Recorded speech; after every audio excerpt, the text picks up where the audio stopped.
All right, what's up, y'all? Welcome to episode 0 of Tech Talk with Hanley. That's me. My name's Hanley Liang, and welcome to Hanley's TechVenture, my YouTube channel. A lot of people have been asking me who I am, and they want to know a little bit more about me. And I've never done an introduction, so I decided today's the day. I decided to use the live stream format as I enjoy this format. I think it's the most personal format. So I'm also going to kick off my series here. Hopefully on a daily basis, we can spend 10-15 minutes talking about tech a little bit. So today we're gonna just go over a little bit about who I am and what we'll be talking about in the future. And let's go and get started. So this is me. Hanley Liang. I like to build cool stuff. That's me in Shanghai, an art gallery. Yeah, that's pretty much it. Let's go ahead. So who is Hanley? I was born and raised in San Francisco, attended UC Berkeley, BA in computer science and economics. I currently travel between San Francisco, Hong Kong, and Shanghai, working as a co-founder at a stealth AI startup while I do this YouTube thing. I love travel, videography, social media, going to the gym, city walking, and video games. 5 of my favorite video games of all time were World of Warcraft, Sonic Hedgehog, Virtual On, Ocarina of Time, Elden Ring, and Horizon Zero Dawn. World of Warcraft, of course, was just an amazing experience at the time. I don't know if any of you have ever played it, but if you haven't, I suggest giving it a try. You can also play Final Fantasy XIV. It's pretty similar to World of Warcraft, but they're both just fantastic games. They really were ahead of their time. I mean, Metaverse became a hot thing last year, but World of Warcraft was doing a Metaverse already a decade ago, more than a decade ago at this point. What else? Virtual On. I don't think anyone knows what game that is. No one probably has ever even heard of it. If you have, leave me a message, direct message me or whatever, and let's connect, because anyone who knows Virtual On or was a fan of it can be a friend of mine for sure. Currently playing Honkai Star Rail, a MiHoYo game. MiHoYo is pretty much one of my favorite game companies right now.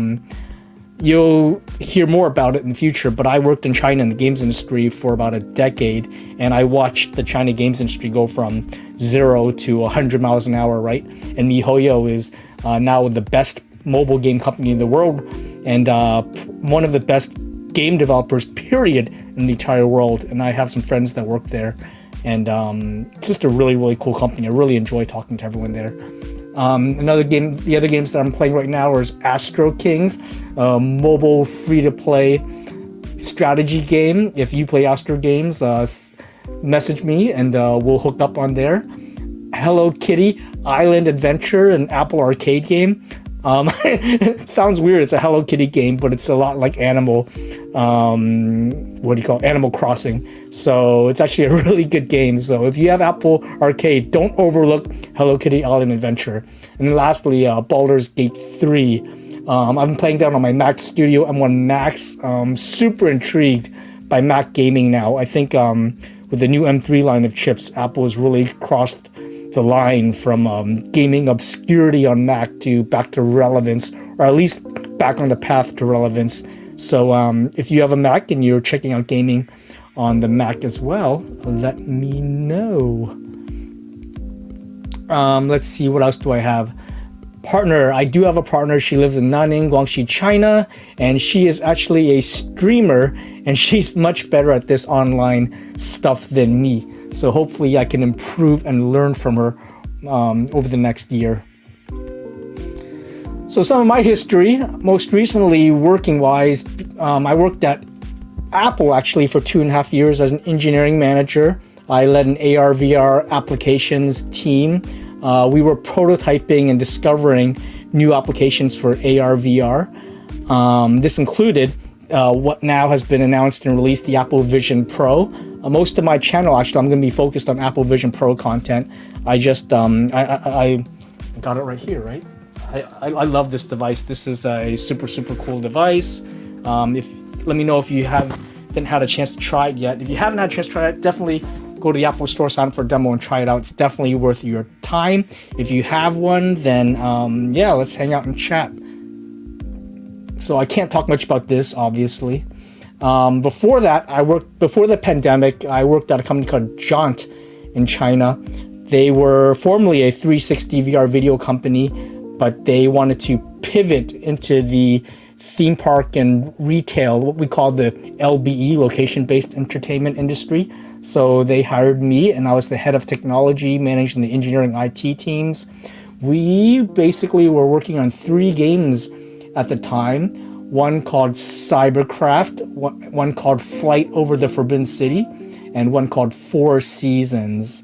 Cybercraft we actually didn't develop, but it was a VR shooting game, which I'm going to show you the trailer for in a second. But we were the operator and working with the developer to deploy it to various locations in Shanghai. So let's go ahead and take a look at that video right now. Turn off the music first. How do we stop the music? Okay, okay.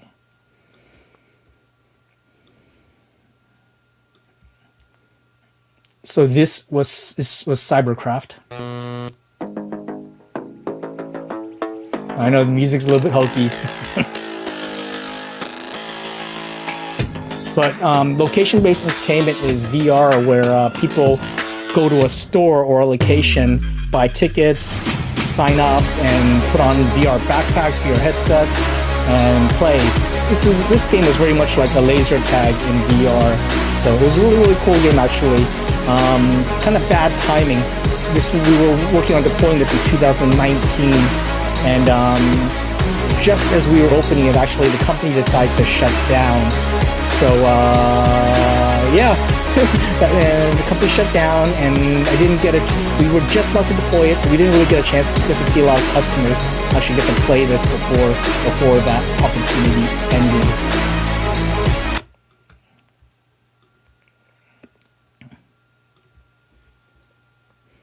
So the other 2 games, Flight Over the Forbidden City, was a flying experience for the Birdly platform.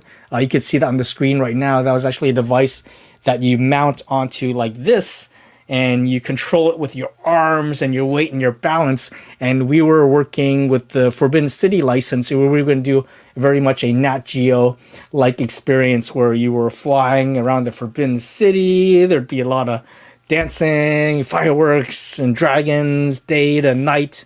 A lot of culture.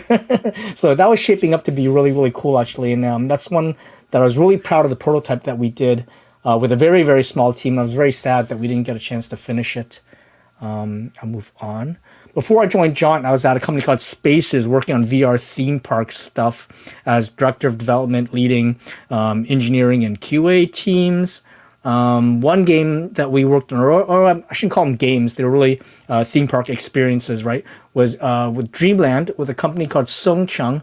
This was a dark ride, you can see right here, kind of like Pirates of the Caribbean, but in VR. So the cool part about building in VR is that you can constantly update the content. You're not locked to the expensive build out, right? So yeah, there was like a lot of fantasy Chinese elements here, big animals, big gods, and flying to the heavens, and magic and fireballs, yada yada. Super cool game. High end AA, AAA level VR graphics. Another game that we worked on was Terminator Salvation: Fight for the Future. This was again a LBE theme park retail VR experience. I was so proud of the team's work on this project, my team as well as the other teams and the whole company. We got the Terminator license. We actually deployed this at 3 locations while I was with the company. One in Irvine, down in LA, one in San Jose, and then also in Tokyo, Shibuya, Tokyo. I spent about a month in Tokyo setting this up and deploying it. That was one of the best experiences of my life. The Tokyo consumer was very, very different than the American consumer. I'll tell you that much. And I'll do another session about working in Tokyo next sometime, but I'll talk more about it later. But this was a really, really cool experience. Let me show you a little video, the trailer for it right now.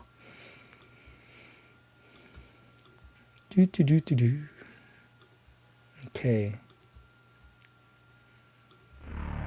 Spaces, Parks, and Attractions presents. Get rid of my head. This was a partnership with Cinemark, one of the locations we opened at Cinemark. To defeat the Terminators, you must become So them. this was a 4-player Join forces with your experience. friends. You come to Teleport through time. you come visit the location, you buy tickets, you gear up, And destroy you Skynet. fly out to the battle zone, destroy a lot of Terminators, well, even more Terminators, solve some puzzles, help save the world, yada yada Terminator yada. Salvation, And then fight for finally, the after you help future. save the world, you return back to the base and you contemplate the hopelessness against the AI. So a little bit morbid for sure, but it was an amazing, amazing experience. I absolutely loved it. I wish we were able to have thousands and thousands of customers all around the world experience that. I only wish we had. I mean, I left the company, so I didn't get to see more customers do it. But the pandemic really, really hit the company. So the whole LBR industry got hit by the pandemic. So that didn't really. Yeah, I don't know. I don't want to say too much because I left that company. But Sandbox VR is probably the one strong company that survived the pandemic, and they seem to be doing pretty well. They're still deploying. I don't know if any of you guys have tried Sandbox VR, but it's a very, very cool experience. All right, let's move on. So I also led my own mobile games company for almost 7 years.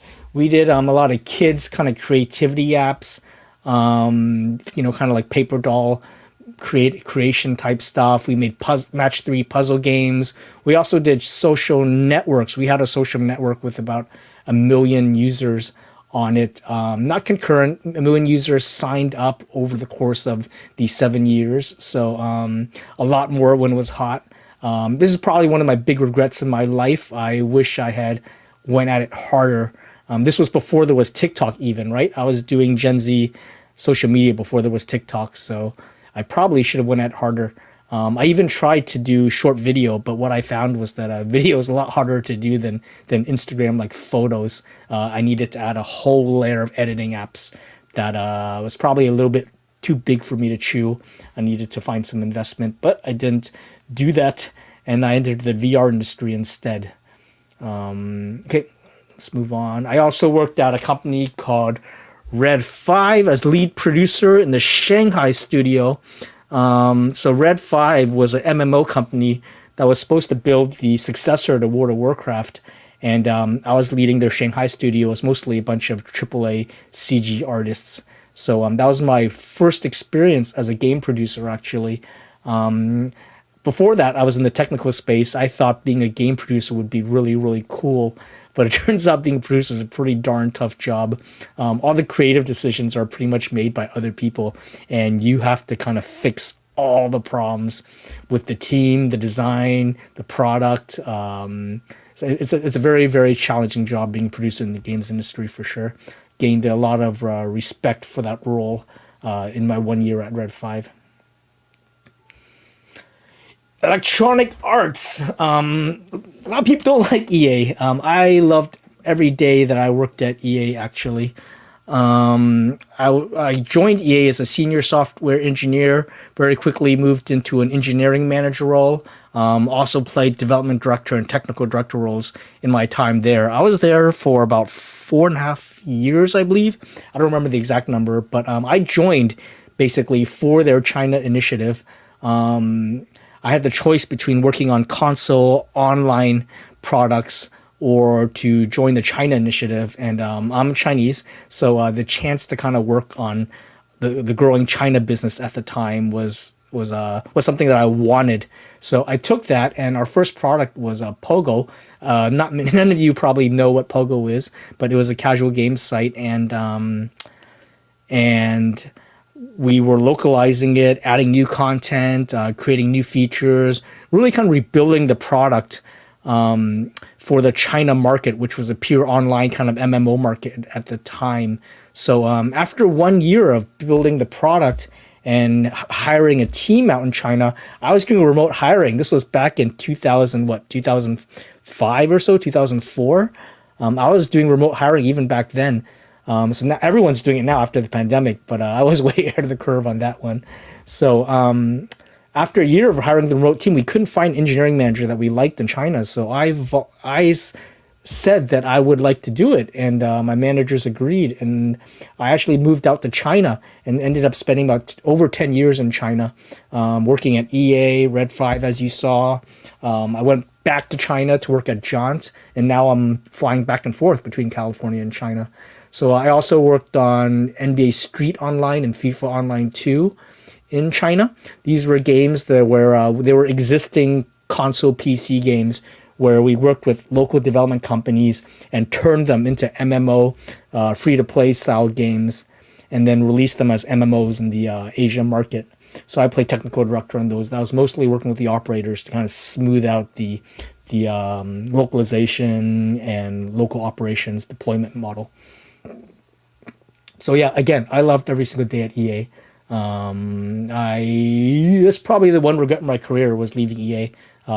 Looking back, I mean, it's hard to have regrets in life, right? Like, things have worked out pretty well, a pretty good life. But I probably could have done a lot more if I'd stayed at EA.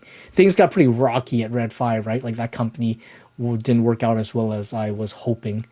But anyways, yeah, EA is not as bad as everyone says. It's a great place to work. My first experience as a game developer, I'm so proud of the work that we did here, was at a company called Kush Games. They were making 2K sports games, a developer for 2K, for Visual Concepts.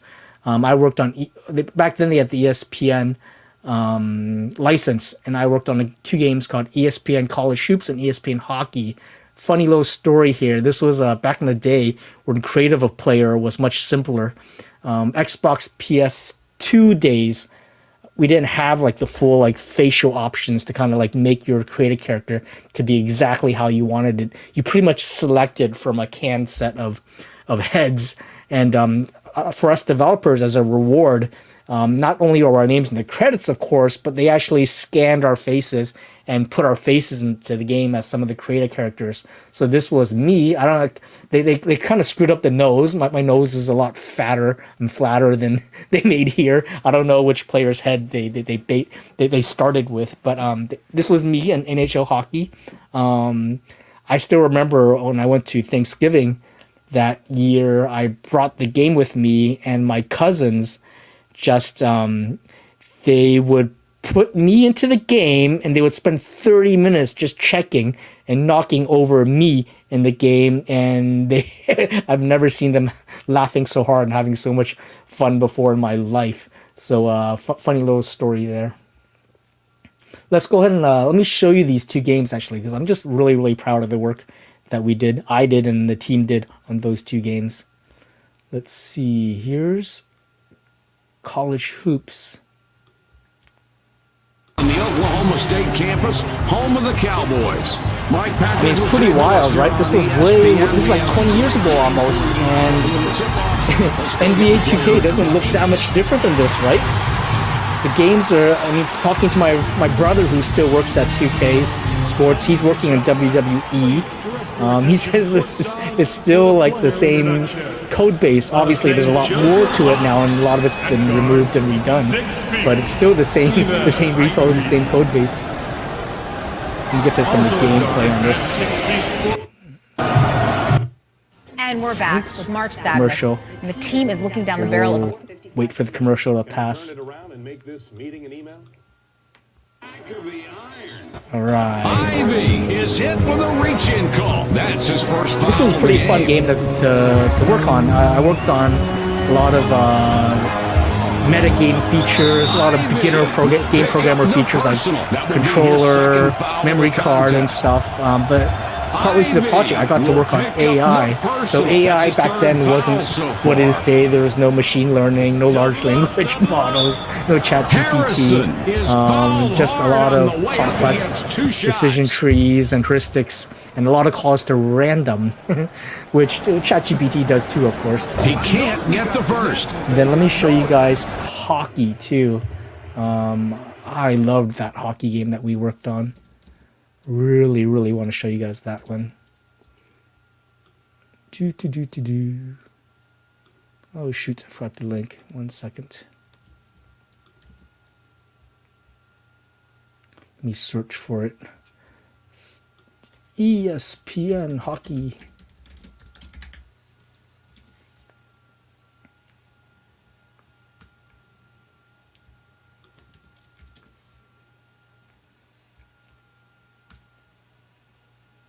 All right, here we go.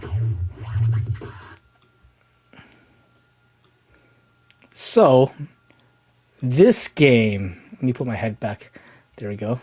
This game, I worked almost exclusively on camera controls and all the cinematic triggering and replays. Not the cutscenes. I worked on the dynamic replays. So let's go ahead and jump up to the gameplay. So yeah, so this right here is a generated gameplay, right? I'll do a whole live talk on this sometime, but we basically had a kind of, we had a recording buffer of all the action, right? So I had to, on key events, I had to run back through the buffer and figure out where to put cameras, how to cut the action, and how to make a really cool NHL replay. Great PS2 hockey game. And then these were, you can see all the camera work, all this gameplay camera work was my work. So I'm really, really proud of this game. Such a fun game. Even today, it's a fun game. So how does it play? Well, if you're familiar with EA's recent NHL game, let's just stop there. Let's go back to here. All right, before that, I started my career off at a company called Yahoo, working as a web developer, eventually an engineering manager. I worked on Yahoo Mail and Hot Jobs, played significant engineering roles on both products. So I was very, very fortunate. I got to lead engineering teams at a very, very young age, something that a lot of people chase their whole careers. And I didn't really appreciate it when I was young, to be honest. Everything came so easy back then. I didn't realize that life wasn't that easy. So yeah, it was a golden time, that .com boom. And I got lucky. I ended up in just the right company with just the right boss. So that's probably one word of advice I have for everyone. If you're in a really great situation, you have a great boss, great company that's growing, you're doing well in it, grass is always greener on the other side, right? For me, I really want to go make games. That's the only reason I left Yahoo. Yeah, no regrets at all, because obviously I'm still making games today. But yeah, a lot of fond memories of those days. One more thing. I actually took about a year and a half off from my tech industry career, and my brother, I invested in a frozen yogurt brand in Hong Kong with my brother and his high school buddy. And it was supposed to just be an investment, but business exploded and boomed. You can see this was one of our stores on Christmas. There's like a 2-hour line for frozen yogurt.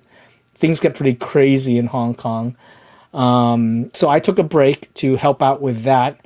I led and managed one store completely. I led all the marketing and all the staffing and all the branding stuff for our Hong Kong stores, and also was on the directors for our China expansion. We actually had 4 stores in Hong Kong, 2 stores in Shanghai, and then another 4 that we licensed out. So this is a really, really great business for a couple years. For 3 or 4 years, actually, it was pretty good. I was just starting my mobile game business at the time also, so it was cool because that kind of like paid for my life while I was kind of getting my mobile game business on going. And then after a few years, once the yogurt business stabilized, I started devoting all my time to my mobile game company. So that was pretty much it. Now that takes me to today. So I'm working at an AI stealth startup right now. I can't tell you much about it except I'm co-founder there. We're working on a lot of GPT LLM application type stuff. So anyone that wants to chat AI, definitely reach out to me, and we can get together and talk. A lot of exciting stuff happening in AI right now. I'll do a live stream on AI and ChatGPT at times as well, especially as to how it might apply to Apple Vision Pro and games. Definitely have a lot of game industry friends that are toying with AI stuff. So maybe I can get some of them on as guests as well. Hanley's TechVenture. Life is better on the go. Travel tech, Apple gaming. That was what I was going to do. Recently, I've pivoted to devote all my time to Apple Vision Pro. This device, I love it. I'm going to talk everything up Apple Vision Pro, but I'm going to put extra effort into the gaming area, of course, because that's like, my thing is gaming. So there's not a lot of native games on Apple Vision Pro right now. I hope, I think it's just a golden opportunity. The few games that the experiences are really, really good. I did some live streams. You can check that out of Super Fruit Ninja, What the Golf, and some other games as well. And I'll be doing a lot more content around the Vision Pro games. So that's pretty much it. I'm going to end it right here because there is no one on but me, and I'm talking to myself. But hopefully, if you stumble on this video, you can get to know who I am a little bit better. And hit me up if you want to talk tech. And I'll start doing this hopefully every single day. I bet you I won't be able to keep it up and do it every single day, but I'll do my best, and let's see how it goes. Thank you all, and see y'all next time.